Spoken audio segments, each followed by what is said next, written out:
நம்ம பார்க்க போகிறது அப்பூதியடிகளுடைய வரலாற்றை பார்க்க இருக்கிறோம். இதை சுந்தரமூர்த்தி நாயனார் தன்னுடைய திருத்தொண்டர் தகையில் எப்படி சொல்கிறார் அப்படின்னா, ஒரு நம்பி அப்பூதி அடியார்க்கும் அடியேன் அப்படின்னு ஒரே வரியில் சொல்கிறார். சரி, இவர் யார்? அப்பூதி அடிகள் யார் அப்படின்னு பார்த்தா, இவர் சிவபெருமானை வணங்கி அதன் மூலமாக புகழ் பெற்றவரானா இல்லை. அதான் ஆச்சரியம். இவர் சிவபெருமான வணங்கலைன்னா அப்புறம் ஏன் இவரை பற்றி பேசணும்? இவரை பற்றி நம்ம 63 நாயன்மார்களை ஒருத்தராக சொல்லணும் அப்படின்னா, நல்லா பாருங்கள், வைணவத்தில் இந்த மாதிரி பெருமாளை பாடாமல் நம்மாழ்வாரை மட்டும் பாடிய ஆழ்வார் உண்டு. அதுபோல் இங்கே சிவபெருமானை காட்டிலும் சிவபெருமான் மீது பற்று கொண்டிருக்கக்கூடிய அடியாரை பாடிய வணங்கிய ஒருவருடைய கதை தான் அப்பூதியடிகள் கதை. இவருடைய ஊர் திங்களூர். எங்கே இருக்குது அப்படின்னு பார்த்தீங்கன்னா, தஞ்சாவூருக்கு பக்கத்தில் திருவையாறு. திருவையாருக்கு அருகே திருப்பழனம் என்கின்ற ஒரு சிவத்தலம் உண்டு. அதிலிருந்து ஒரு 3 கல் தொலைவில் உள்ள ஊர் தான் திங்களூர். நான் தஞ்சாவூர் பகுதிகளிலேயோ மற்ற இடத்துக்கு நான் பட்டிமன்றத்துக்கு போகிறப்ப அங்கே இருக்கக்கூடிய சிவத்தலங்களை போய் வணங்கிட்டு வர்றது வழக்கம். அப்படி நான் போனபோது இந்த திங்களூருக்கே போனேன். சரி, நம்ம கதைக்கு வருவோம். சிவபெருமானை வணங்காது அவருடைய அடியாரை வணங்கினார்னு நான் சொன்னேன். அப்படி அவர் யாரை வணங்கினார் அப்படின்னா, திருநாவுக்கரசரை அவர் தன்னுடைய குலதெய்வமாக போற்றினார். அந்த கதையை சொல்கிற அழகு எப்படின்னு கேட்டால், திருநாவுக்கரசர் திருப்பழனம் போயிட்டு திங்களூர் வர்றார்.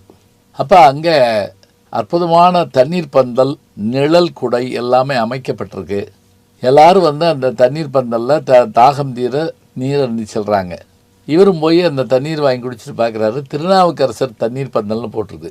இவருக்கு ஆச்சரியம், இன்னும் நம்ம பேரை வச்சுருக்காங்களே அப்படின்னு சொல்லிட்டு. ஏன்னா இவர் வந்து இந்த பகுதி இல்லை, இவர் வாழ்ந்த பகுதி எங்கே அப்படின்னா பன்ருட்டி, கடலூர் அந்த பகுதியில் தான் திருநாவுக்கரசர் வாழ்ந்தது. அவருடைய தாய் தந்தையோடு இருந்தது அங்கே அந்த பகுதி தான். அங்கே இருந்த அவர் இந்த ஊரில் வாழ்கிற ஒருத்தர் தன்னை பார்த்தறிஞ்சாரான்னு கூட தெரியாது. அவர் பேரை வச்சுருக்காரு, தன்னுடைய பேரை வச்சுருக்காரு அப்படின்ட்டு அங்கேருந்து ஒருத்தர் கேட்டார். தன்னை பற்றி காட்டிக்கிறாமல் இந்த தண்ணீர் பந்தலில் திருநாவுக்கரசருடைய பேர் போட்டிருக்கு, இதை நடத்துகிறவர் யாருன்னு கேட்டார். உடனே அவர் சொன்னார், அவர் இந்த ஊர்லேயே பெரிய அந்தனர், செல்வந்தர். இந்த தண்ணி பந்தலுக்கு மட்டுமில்லை, அவருடைய வீட்டில் இருக்கக்கூடிய எல்லா பொருளுக்கும் திருநாவுக்கரசருடைய பேர் தான் வச்சுருப்பார். இல்லத்துக்கு பேரும் திருநாவுக்கரசு தான், வீட்டில் இருக்க பிள்ளைகளுக்கு பேரும் மூத்த திருநாவுக்கரசு, இளைய திருநாவுக்கரசுன்னு வச்சுருப்பார். அதே போல் எல்லா மங்கள பொருளுக்கும் திருநாவுக்கரசருடைய பேர் தான் வச்சுருப்பார். உணவுச்சாலை, கல்விச்சாலை எல்லாவற்றுக்கும் வச்சுருப்பார். இவருக்கு ஆச்சரியம் தாங்கலை. சந்தித்தே அறியாத ஒருவர் எப்படி இதை செய்திருக்கிறார் அப்படின்ட்டு இவர் நேராக அவரை போய் பார்க்கலான்னு போகிறார். போன உடனே இவர் வந்திருக்கிறாருன்னு தெரிஞ்சு ஒரு சிவனடியார்னு நினச்சி அப்பூதியடிகள் அவரை வந்து வரவேற்று இப்படி கும்பிடுறதுக்குள்ளே திருநாவுக்கரசர் அவர் கும்பிட்டுட்டு, ஐயா எனக்கு ஒரு சந்தேகம் அப்படின்னார். என்னன்னு கேட்டார் அவர். யார்? அப்பூதியடிகள் கேட்டார். இல்லை, நீங்கள் அறச்சாலைகள் வச்சுருக்கிறீங்க, தண்ணீர் பந்தல் வச்சுருக்கிறீங்க, உணவுச்சாலை வைத்திருக்கிறீங்க, கல்விச்சாலை வைத்திருக்கிறீர்கள், கோசாலை வைத்திருக்கிறீர்கள், எல்லாவற்றுக்கும் உங்கள் பேரை வைக்காமல் வேறொருத்தர் பேரை வச்சுருக்கீங்களே ஏன்னு கேட்டார்.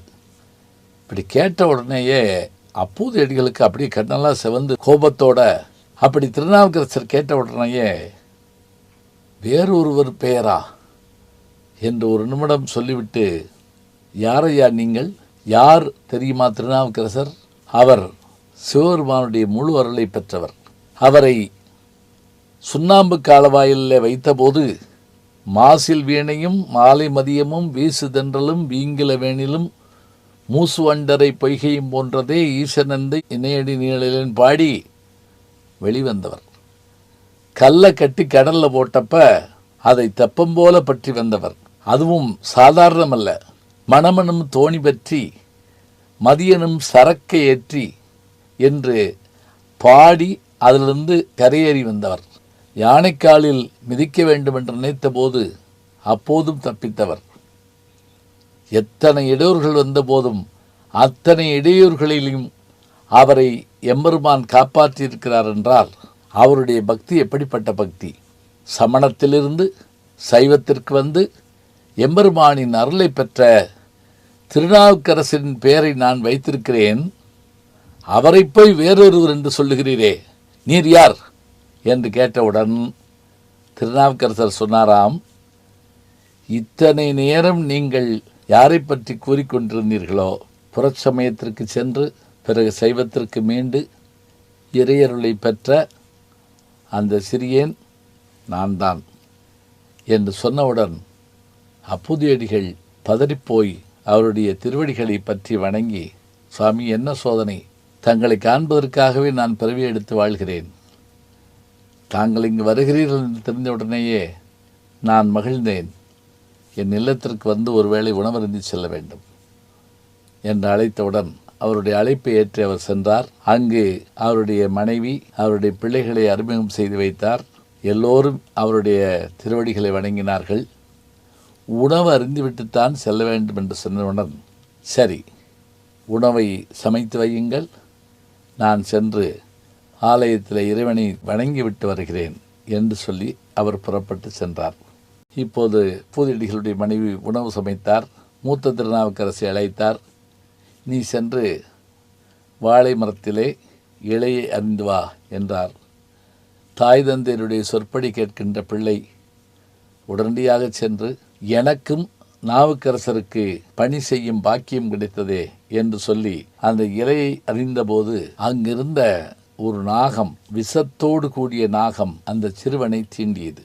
அப்படி பாம்பு கொத்தியவுடன் தன் பணியை விடாமல், தாய் சொன்ன வார்த்தையை விடாமல், நாவுக்கரசருக்கு செய்ய வேண்டிய பணி இவராகி விடுமோ என்று நினைத்து அத்தனை வேகத்தோடும் அத்தனை பொறுமையோடும் வலியோடும் வேதனையோடும் அந்த இலையை கையிலே கொண்டு வந்து தாயாரிடத்திலே கொடுத்து விட்டு அப்படியே விழுந்தான் அந்த பையன். பதறிப்போன தாய், பிள்ளை பாம்பு கடித்து இறந்து விட்டான் என்பதை அறிந்து கதறி என்ன செய்யலாம் என்றிருந்தபோது அதற்குள் அப்பூதியடிகளும் வந்து பார்த்து, ஐயோ, இப்படி ஆகிவிட்டதே, நாவுக்கரசர் வந்திருக்கும் நேரத்திலா இப்படி நடக்க வேண்டும்? சரி, சற்று நேரத்திலே வந்து விட்டார் நாவுக்கரசர்.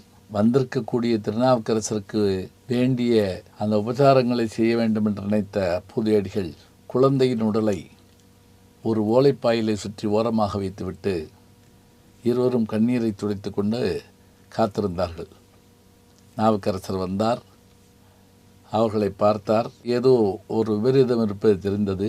அனைவரையும் அழைத்து, எம்பெருமானுடைய திருநீற்றை தருகிறேன், இட்டுக்கொள்ளுங்கள் என்று ஒவ்வொருவராக அழைக்க, எங்கே உங்களுடைய மூத்த மகன், மூத்த திருநாவுக்கரசு என்று கேட்டவுடன் அப்போது சொன்னார் அப்பூதியடிகள், அவன் இப்போது இங்கு உதவான் அப்படிங்கிறார்.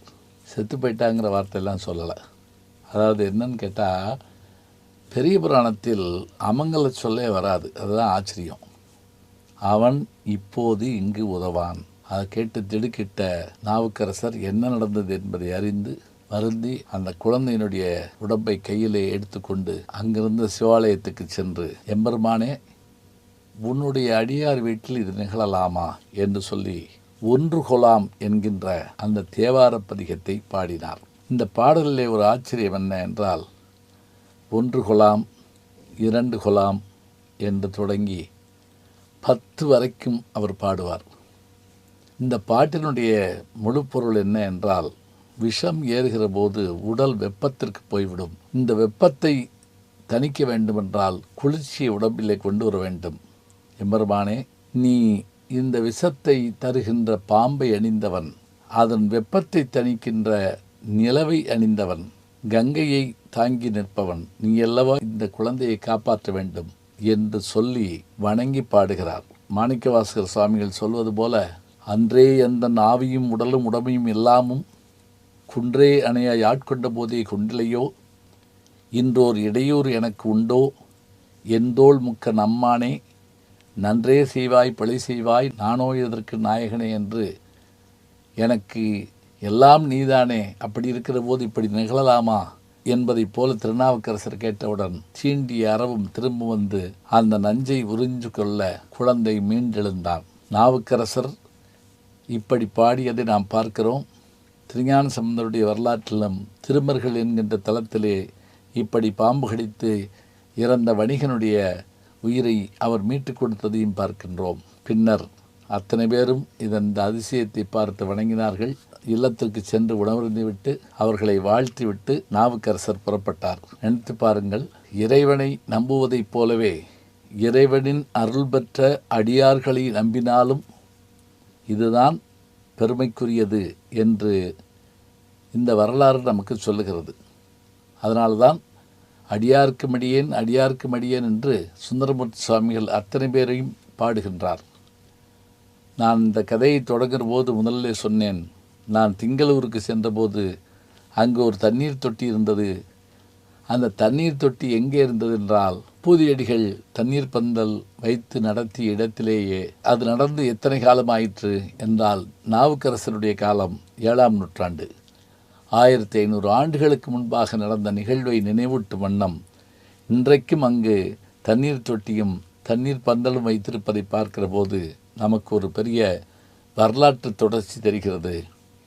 இறை பக்தியினுடைய பெருமையை அறிகிற நாம் நல்ல அடியார்களையும் வணங்க வேண்டும் என்பதற்காக அப்பூதியடிகளுடைய கதை சொல்லப்படுகின்றது.